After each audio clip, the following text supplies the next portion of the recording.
Hi, everyone. My name is Tobi. And I'm Temi, and This this is is Totally Totally on on Brand. Brand. Welcome to season 2. Tammy, we made it. We made it. How surreal. I must say thank you to you.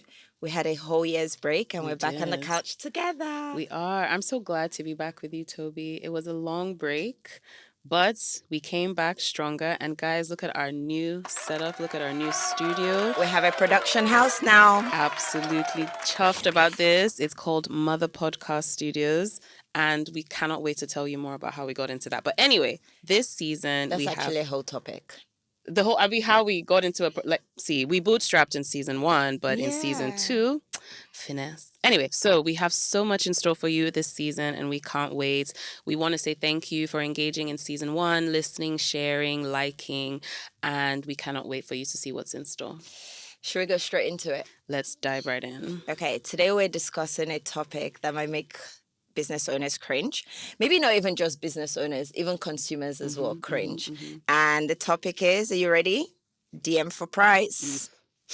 Okay, we were silent. Well, I mean, It's not on brand, is it? it's not very on brand, no.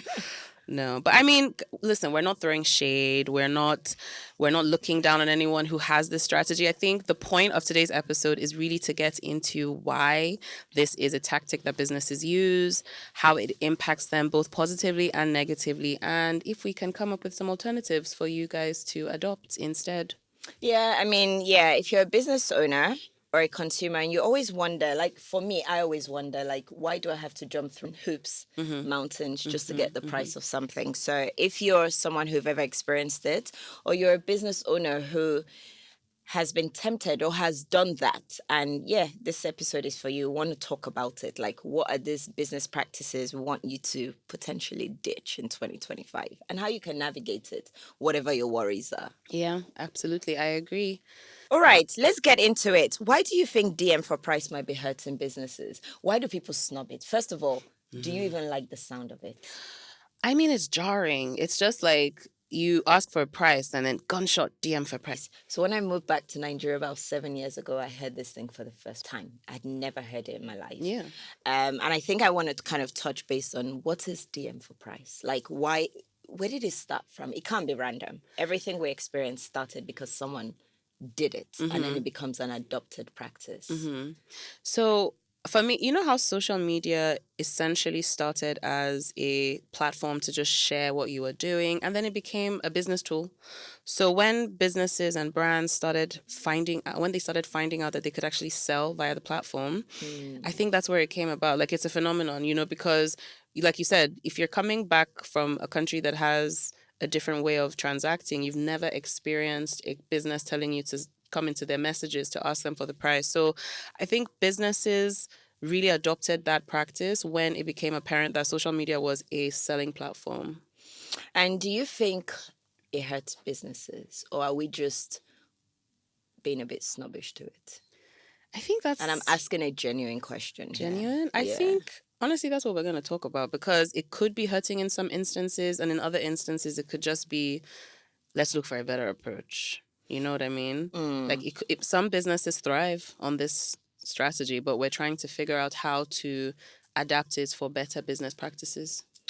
And in my opinion, I also feel like when you say DM for price, there are two things it can do. It can weed out your potential customers, because let me give an example.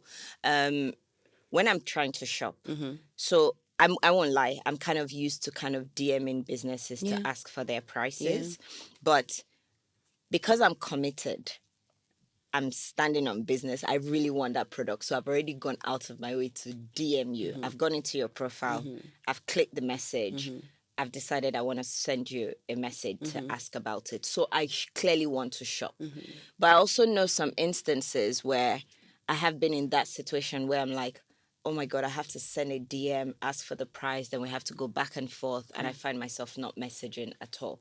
So in a way, it's like a double-edged thing. So it does work and it doesn't work. I don't know if it's actually comfortable for me to sit and tell people don't do it, because it does work sometimes, but then it's also a business practice that I think people need to figure out how to navigate or how to like position it better. Yeah. Yeah. I agree.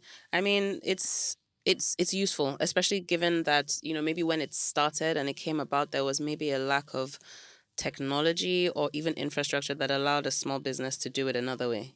So it was like the quickest thing to do, and it got results at the time. But I think we should talk more about it. Let's talk about it. Let's let people, and then people should also give us their take on it as well. Like, we'd love to hear feedback from you as well, whether you use the practice or you think it's right or wrong or what you think. Why do people ask people to DM for price? What do you think is the driving factor behind it?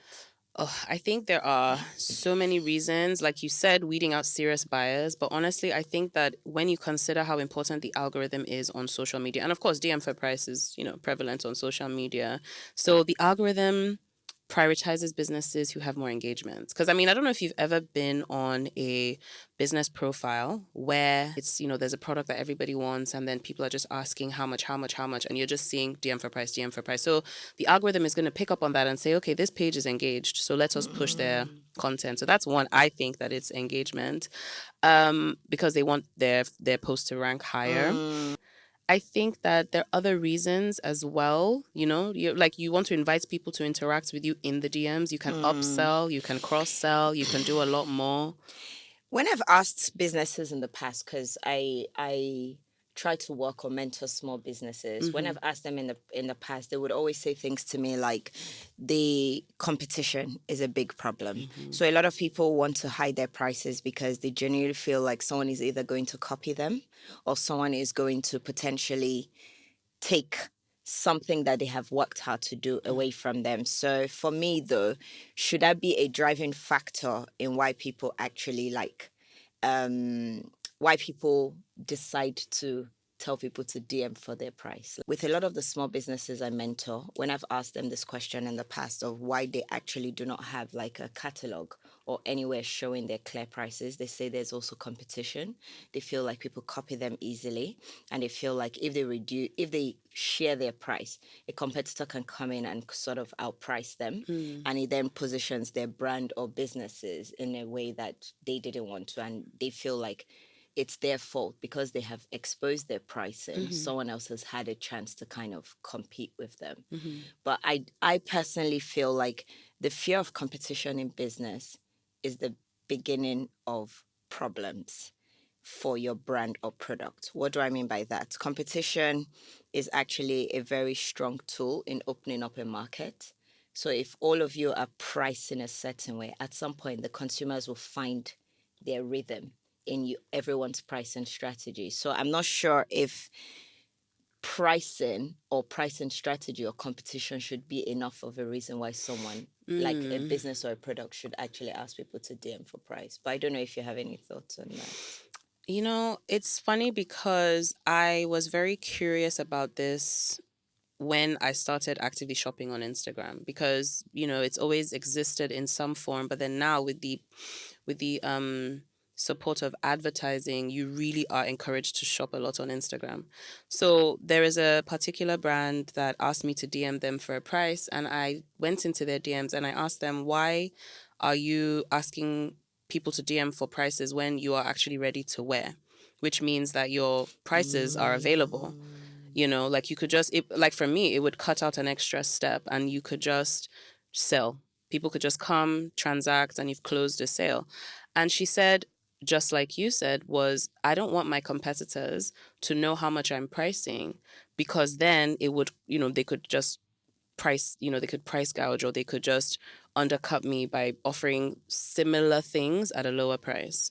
We see it in situations like, take Dye Lab, for example. Dye Lab created a silhouette that became synonymous with their brand. But then people who wanted to access that brand but perhaps couldn't, just because of their pricing strategy, would take a similar silhouette, a similar pattern, and then severely underpriced. Well, I wouldn't say underpriced because I don't know what their quality is or their brand strategy or their pricing strategy, but they would price it at a lower price point. So other businesses can get scared of competition. And the thing is, like you said, I think that competition makes a healthy market. Like you have options. If I'm not able to afford a dye lab, I can, but it then it creates a problem where you have imitators. And IP laws in this country are there, but not every small business has access to So you think people protection also do it from fear? from fear. And like you said, competition is supposed to be healthy, but your average Nigerian small business, and I wouldn't even just say Nigerian, I would say your average small business owner is afraid of that competition, and it usually stems from the pricing strategy. You actually also mentioned something that was very key, and I want to kind of address that a little bit. You said something earlier, you mentioned ready to wear. I feel like there's such a big difference between how people communicate pricing for ready a product. If we even kind of deviate from the fashion industry a little bit, from a product that already exists to a product that is going to be curated just for you, so bespoke. So when you think about it, as much as, even if we say now, ditch this business practice of asking people to DM for price, we can't really do that, because when you talk about bespoke services or products, you actually have to reach out for the price. Maybe the word not to use is DM for price, but we'll come to that later. But my point is, bespoke services require people to inquire about the price, right? So I guess what we're essentially saying is there should be a difference if you have a ready-made product or if it's a bespoke service. Do you want to stand on that? How do you feel about standing on that, like fully, like business practices? Ditch this if you're a final product brand, or if you're bespoke, then you can still carry on. Like, how do you feel? Because I feel like I want to say that with my chest. I actually agree with you in that ready to wear or fixed price products, right? Or even fixed price services, right? Cleaning your house, this is how much it costs. I feel like that, but you know what it is for me? It is the DM for price in and of itself. It's not necessarily that I don't want to put my prices in the post. It is that there should be somewhere that I can access the price. Gotcha. Because that DM for price requires you to go engage with them. And you know what's funny? For me, I'm always like, okay, if you're standing on DM for price as your strategy, I now get to your DMs and then the experience is poor. I don't even have a positive experience. I'm not encouraged to follow through with the sale because there is no and for me, okay, I've entered your DM now.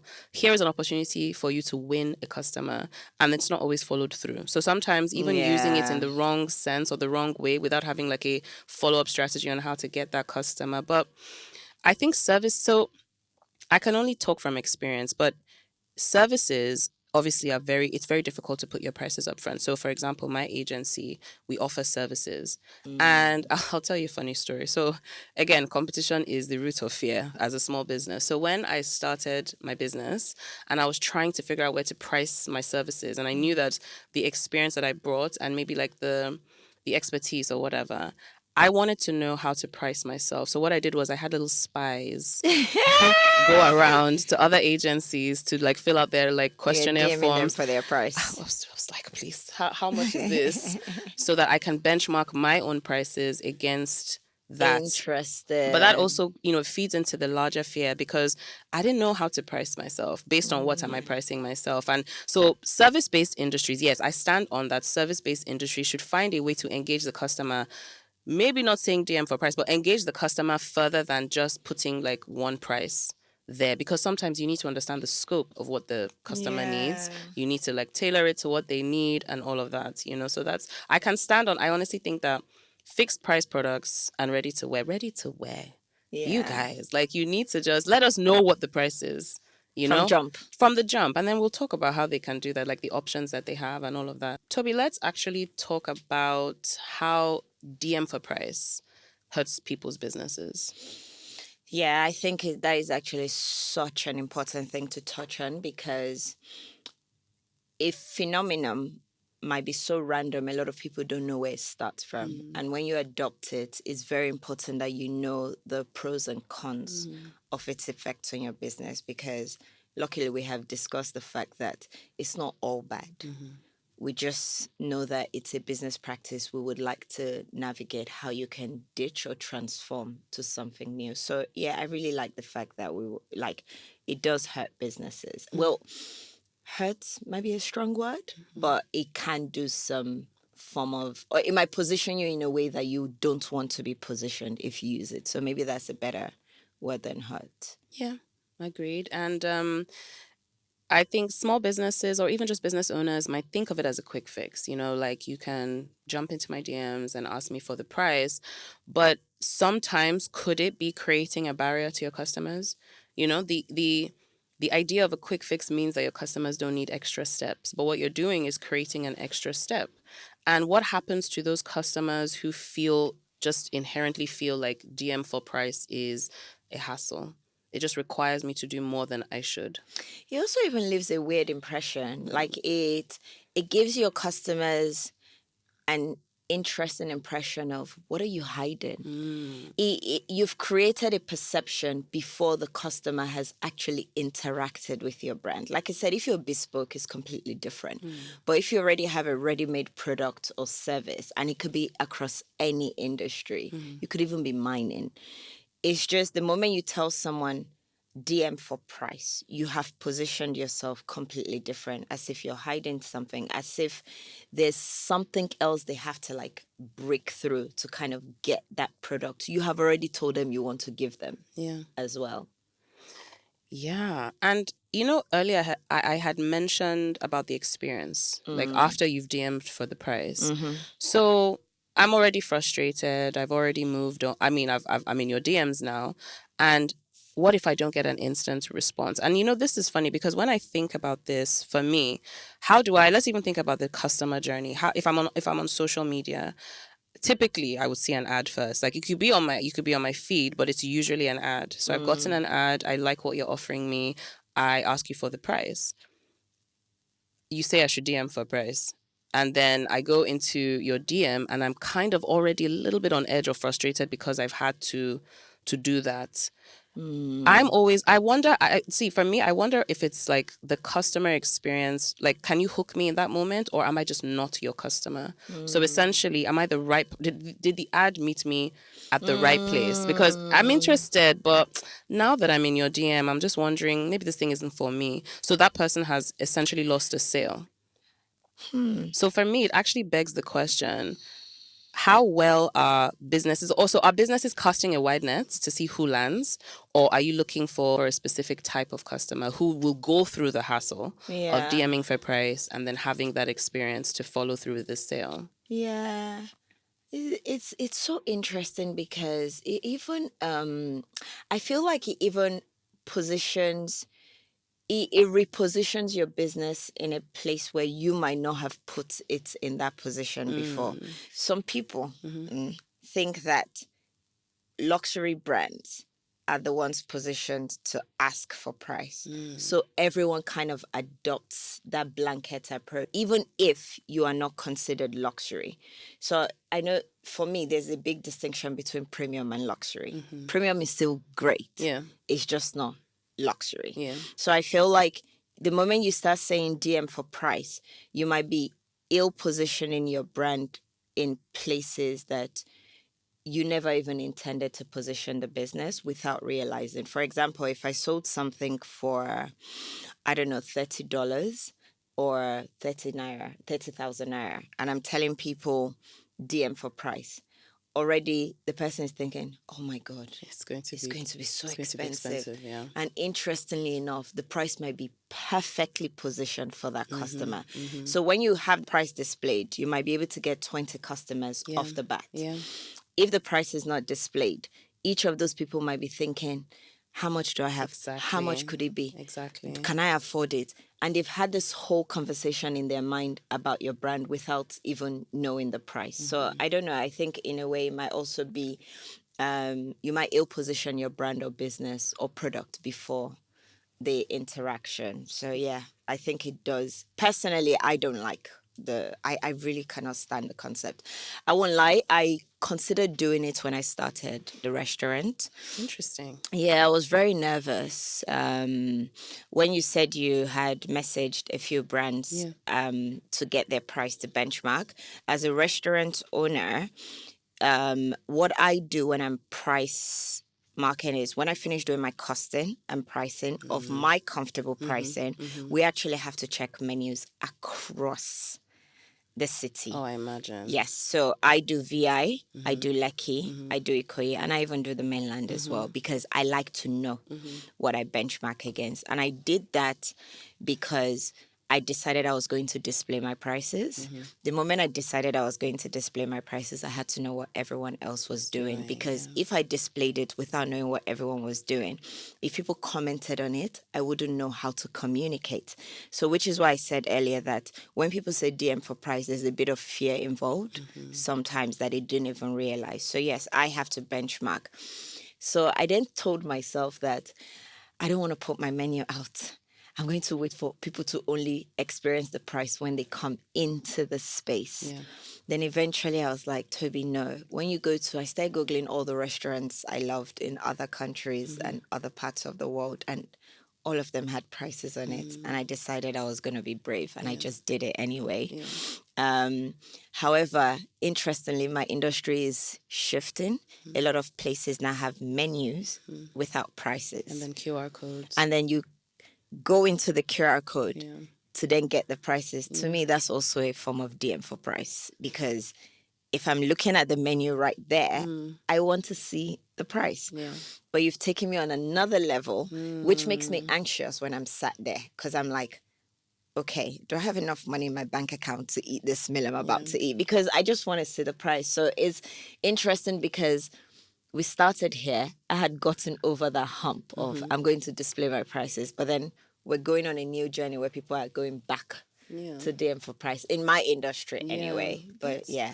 I never thought about it as industry specific because you're right. That just creates another layer that you have to get through to find the price. And there's an anxiety. You know, the business has the anxiety, but the customer also has the anxiety as well. because you can't really adequately plan in that moment. You have to Oh my go God, through that is so another true. stage. You know, you're shopping, you're eating, you're looking for a service, and you like what you see, but you're like, okay, I have to now reach out to. And we also have to remember that some people just inherently have anxiety. So it's like I have to reach out to somebody, express myself, tell them what I want before I can get the price. So I have to even go back to my budget strategy and be like, okay, do I know if I can afford this or not? So no, I mean, I've experienced the shift in your industry before, but I can definitely see more people adopting it as time A goes lot on. of people have started. I can see that. After talking about it here, I can't do it. Because they'd be like, she said. Imagine after I do this episode, I'm Go not to the like, house hi and- guys, there's no prices on the menu. QR. That would be so funny. But what I took from this is though that we both have had to DM other businesses to benchmark our price. So it's actually valid that people are scared of putting their price because other people are going to go and look at it. But you shouldn't be scared, though. You should still be brave. No, and you know, that's another thing I was even going to say. Do you know that every business, and you know, we talked about this last season, business strategy, because I have found this to be very true in my industry. I have met companies who do not go through the entire costing process, like, you know, their overheads, their, you know, wage bills, their costs, their technology. I have met people who would just give you a very low price because they want volume. So like people have told me I met this web designer who's going to design my website for 100K, and I'm so sure that that is a specific strategy because they just want volume. It doesn't matter what their costs are. It's just like if I can get 500 clients, it'll be better than having 5 clients. So that's also something, and that again brings about the fear. But Toby, I think that if you're going to succeed as a business, right, you have to sit in that fear. Boldness. Should we talk about practical solutions? Yes, we need to. Okay. So if we're telling people to ditch these business practices, what is the solution we're offering them? How do we fix this? How do we fix it? So me, I'm afraid of competition. I'm afraid of customers being thrown away by my prices initially. I want to talk to you first before I tell you how much I'm charging you. So I'm afraid of all of this. But we are saying stop doing that. What is the alternative? Honestly, I would say technology and innovation. Let me explain. Because She likes businesses technology a lot. Go on, Temi, tell business us. businesses get scared. I'm not even talking about competition anymore. You say get a website, this, that, and it's like, please, it's not even on my budget for this year. I am just struggling to stay afloat.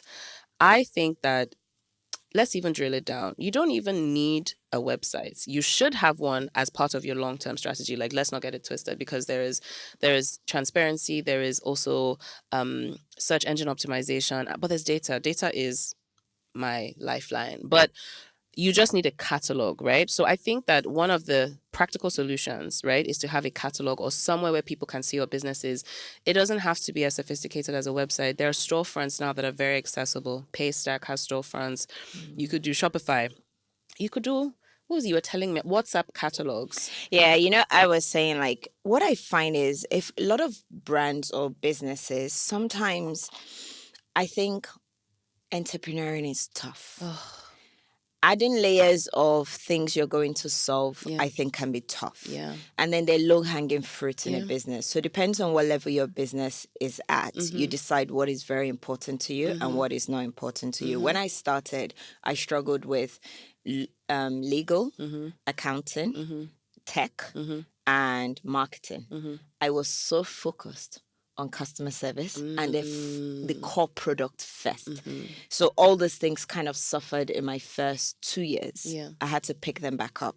Now, I say this to say, for a lot of small businesses, when they think tech, they panic. When they think Immediately. website, they panic. Cost. It's actually easier to say Yeah. DM for price. So I wonder if you, and that's why I always say, like, what are the smaller things we can equip people in? WhatsApp Business has a fantastic catalog Yes. I have started to use it. software Yeah. where you can actually put your business catalog. So imagine someone messages you and says how much, you can literally just share the link as opposed to DM for price, which then takes them immediately to a catalog of different things you provide.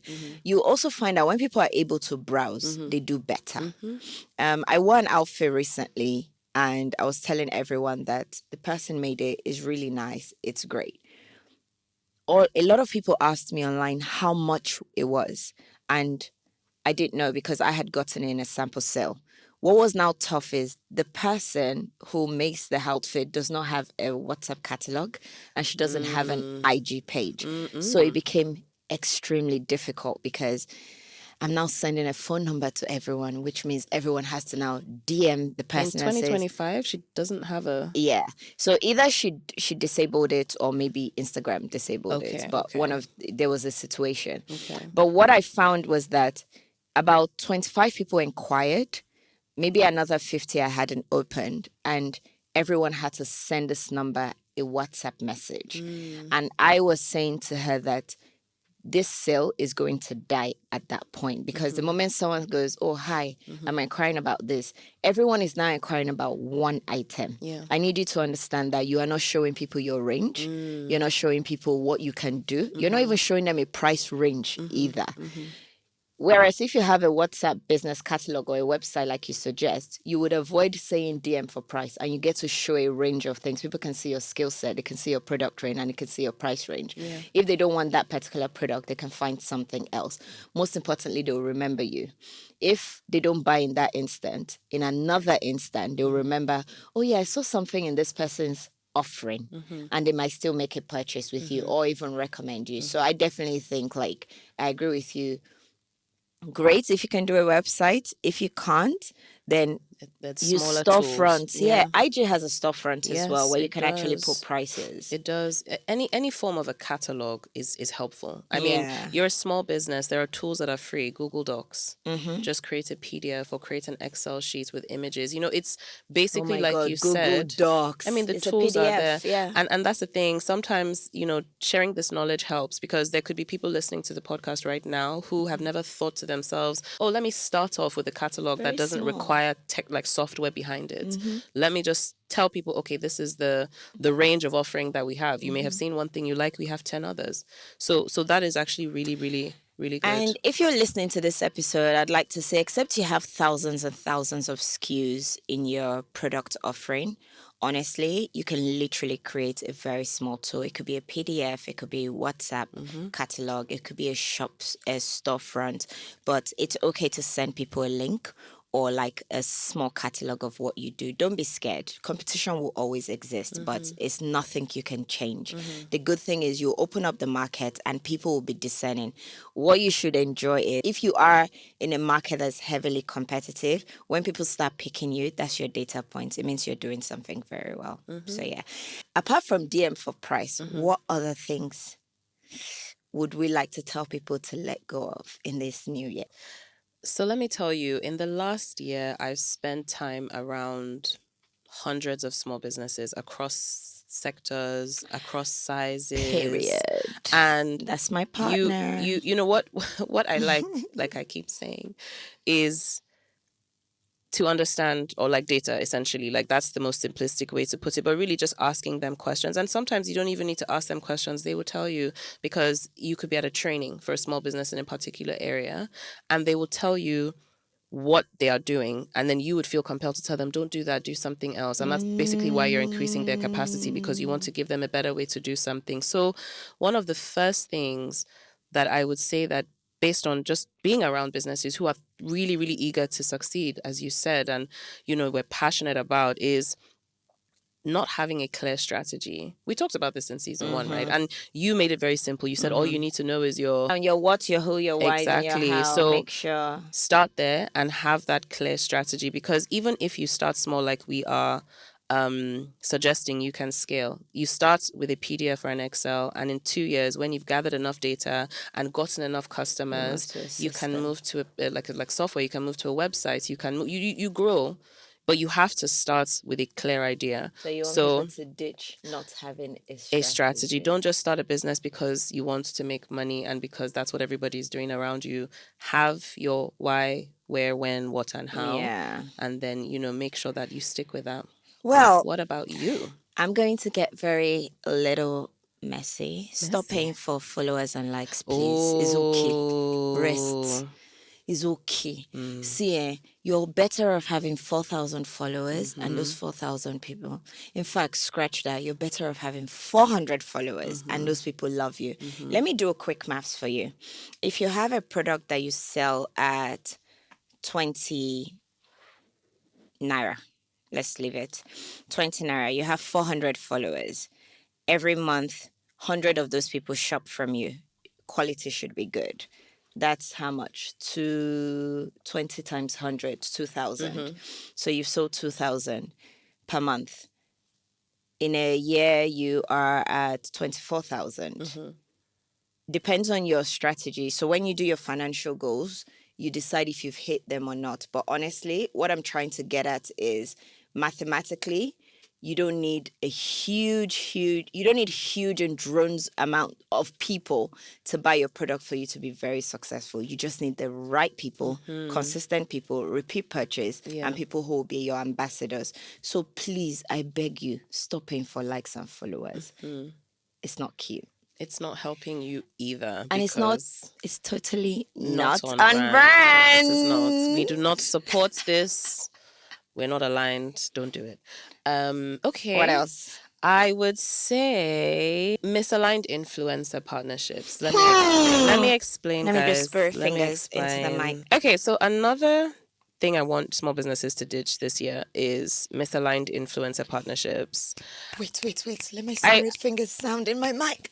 I mean, influencing is such an... Temi, you took it there, huh? All right, let's do it. Influencing, for me, is one of the most interesting and prolific industries that exists right now, because I think it's so amazing that you can build a career on helping other businesses grow. I mean, who wouldn't? That's amazing. It's amazing. And the if way you're you've good just at it, articulated yeah, it was because amazing. people try to simplify influencing. I'm like, no, excuse me, influencers a are the work. reason. They're the reason why small businesses are thriving if they're aligned. True. So when they're misaligned, I don't like it. So I'll give you an example. You're a skincare company that promotes the use of natural ingredients. You promote the love of self, and your influencer is using skin lightening products. Not cool. I think Not on brand. I actually that would irritate me. I'm sorry. I would I think immediately it's believe upsetting. that you don't take yourself seriously as a brand. I would immediately believe that you don't really want me to use this product because this person doesn't use this product. Or it's even about a misalignment of values. You know, you are promoting healthy skin when we know Yeah. that skin lightening products does not promote healthy skin. Healthy skin, yeah. That's one. Another funny example was, and like, guys, please fact check for me, but Kylie Jenner came out with, I think it was one of those, you know, those alcoholic beverages where it's like a mixer in a, and then she's also influencing for Kendall Jenner's like tequila, but I'm pretty sure she publicly has said on camera once that she doesn't drink Really? or that she doesn't like drinking. You know, So so how do you that expect is me so to interesting. buy into that alignment? You know, so that's one thing that I think I see what businesses you should mean. ditch. Yeah, as you're speaking on it now, I actually just picked on one. Oh my God, this used to stress me out so much. So there was a period where UBA was had Wizkid as their brand ambassador. I love Wizkid. Love him. But I didn't understand the direction Yeah. or what they wanted him to influence. Yeah. Did they want more bank account openings? Yeah. Was there a particular product they Yeah. were selling in the Yeah. moment? But I felt like, and I genuinely feel like a lot of our banks in Nigeria sometimes have influencer alignment. So as you're speaking about it now, like I'm literally remembering that one stuck out to me. I think they're done now, so thank God. So misalignment, you have to let us be clear. Misalignment sometimes could be a good error. Like as a business, you could actually like decide this person could work for us, and later you're like, actually it doesn't. As long as you realize, and then maybe you guys strategize so you don't even be misaligned in the first place. Yeah. Yeah. Yeah. Anything else that you want people to ditch? I like this list. I Yeah. really like What this else do you because it's think talking to people- me as well. I'm not gonna lie to you. Yeah. No, I have to ditch these as well. But like, what else do you think?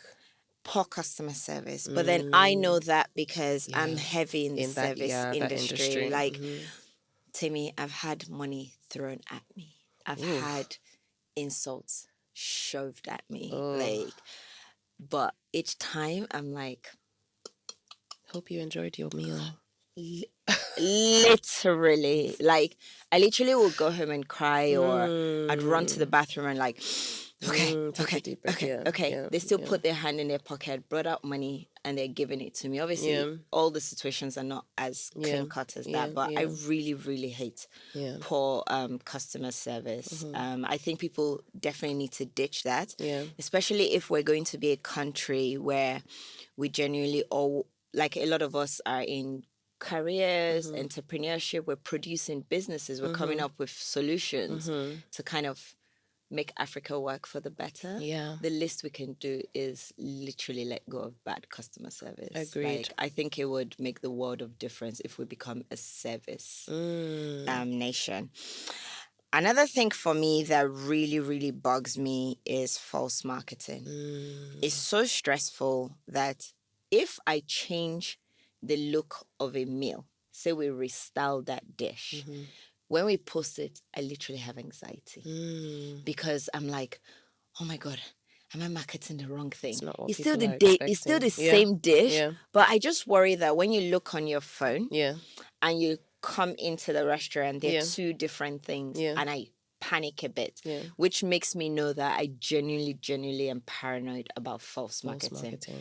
Obviously, I just want to give a caveat that there's some dishes that are styled differently, but we haven't done a new photo shoot, so please don't go to my restaurant and fight us. Like, I just want to caveat that.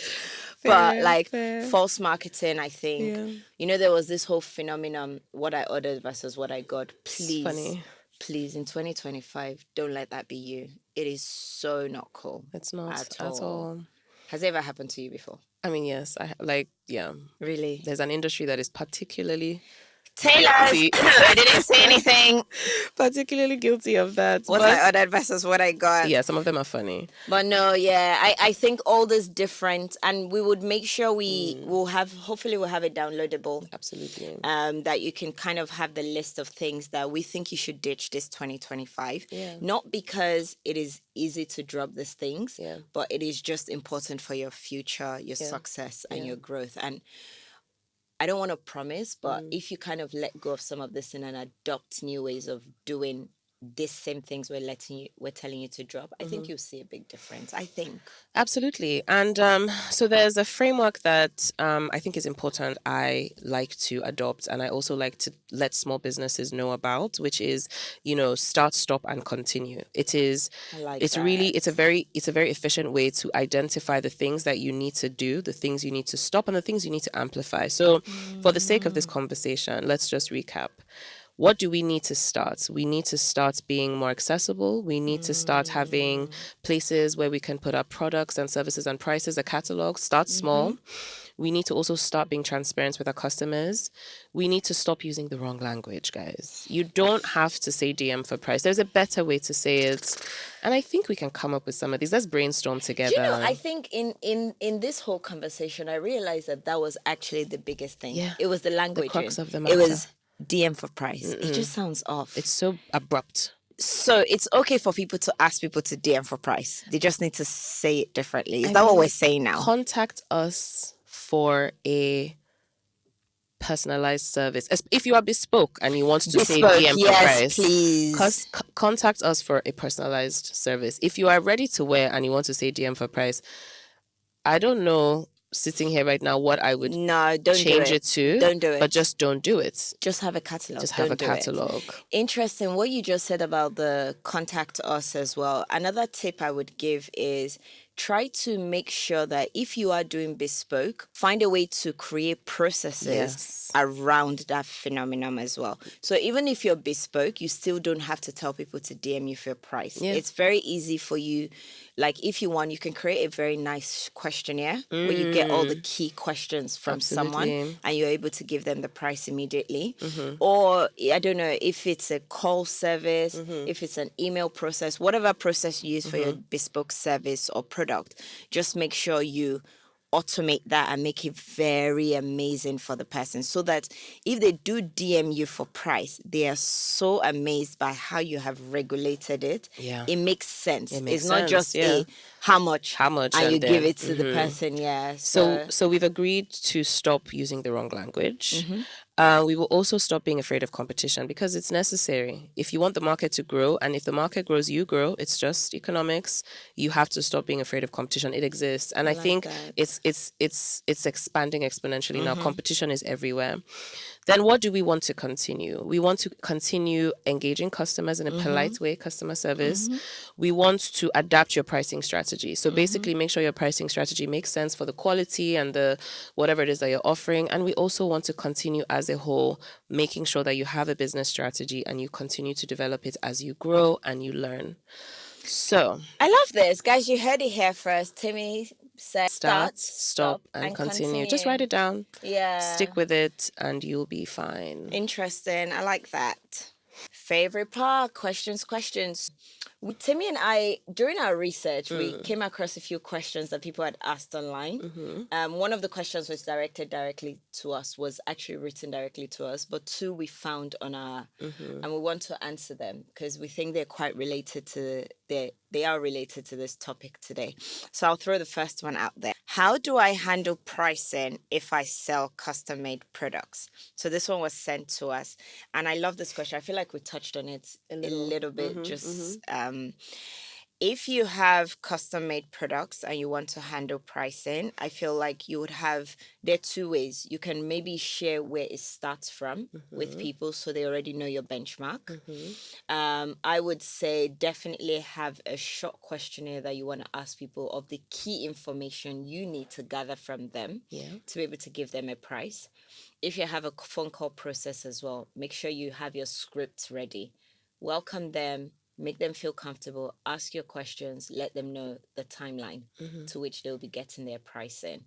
What other thing can I say with bespoke? I think that's it. It's if you want to handle pricing, but I don't think you would have a choice of giving people a blanket price. You still have to kind of ask questions to give the price. So that's what I would say. A questionnaire, a tailored process, and make sure you are consistent in that process and it makes the person feel good. Oh, and convenience. Oh yeah. When if you're doing bespoke, I think if you have custom made, if you can make your pricing, the process to which the inquirer or the consumer or customer is going to go to find the price, if you Should be make convenient. that process a convenience, it will not be a thing. Yeah. It will literally just be, I'm inquiring about the price of a custom product. So those would be my suggestion. Another question we got, which again we've already touched upon, I know, right? is how do I know if an influencer aligns with my brand? Okay, very quickly, you are going to think about two things. One is authenticity, and the other one is engagement. So I can the reason why I answer this way is because you can have an engaging influencer align with, or you can have an engaging influencer promote your brand because you want clicks, you want eyeballs, you want shares, you want, it's a bit of fun. But you have to be clear that that's what you're trying to do. You're trying to get more engagements. Now, if you want to get sales, what you really need to focus on is authenticity, because an influencer is basically making you or influencing you to pay for the service. The best way to ensure that you will do that with your customers is if they believe that this person also will use the product or service. So that's what I mean by authenticity. If you can combine the two of them, then you are really golden, right? So if you can combine authenticity with engagement, it means not only are you getting buy-in and belief and trust, which is very important with your customers. You must always build trust. You are also getting engagement, which means you're proliferating. You're reaching a wider audience. You're piggybacking off the influencer's audience too. Because consumers are discerning. They know when you're lying. They do. They know when you're lying. Yeah. They know when you're not telling the truth. Especially nowadays. Yes, especially when they know it's a paid partnership. The first thing they do is mistrust. And also, people share so much information these days. So if it is aligned, someone is already having the conversation. You might just not be aware that they're talking about it, or no one would just never know who you are because no one is recommending it. So it makes a lot of sense. So that should, There's one last question here, which I think you should take.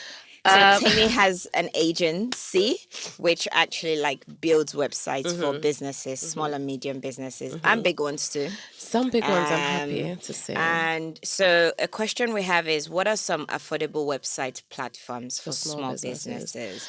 Okay, so we're talking about websites now. We're just even talking about platforms in general or catalogs. I think maybe you can share all of it. Maybe you can categorize into websites and others. So we are talking, let's even say you're a micro business or a nano business and you want a storefront or a catalog. WhatsApp business is perfect for you, just like Toby said earlier. You can also look into Paystack. Paystack has a very, very easy to use, very adaptable storefront, offering. Then, of course, you can look into WordPress. You can look into Wix. WordPress. You can look into Shopify, and there's so many more. There's also Webflow now, which people are beginning to adopt. So, what we will do, I think, is as part of our downloadable, right? We will list out and we will categorize them. That was thank you, Tobes, for that. We will categorize them into what type of platform they are, where you might be able to, where you might be in your business to be able to use them. But we would absolutely share that with you guys. Amazing. Have you had fun with me today? I have. Did you miss me? I missed you so much. Being on our couch, because a different couch now, but it's still our couch. So I'm very happy. No, I enjoyed this topic. I really, really did. And it helped me as well. I feel like as I go on the journey, currently expanding, as I go on the journey, I will also be aware of certain business practices to ditch. To ditch, and new ones to adopt as well. Yeah. Okay, guys. Well, thank you for listening and watching. And we hope that you will engage with our content. Let us know what you think. Come and tell us some more business practices that you think that other businesses should ditch. Tell us what you have ditched, what you plan to ditch. Just talk to us, gist with us. We love hearing from you guys. We do. Until next time. Make sure you listen, subscribe, share, like on all your favorite podcast platforms. Don't forget to subscribe to our YouTube channel as well at Totally On Brand. See you next time.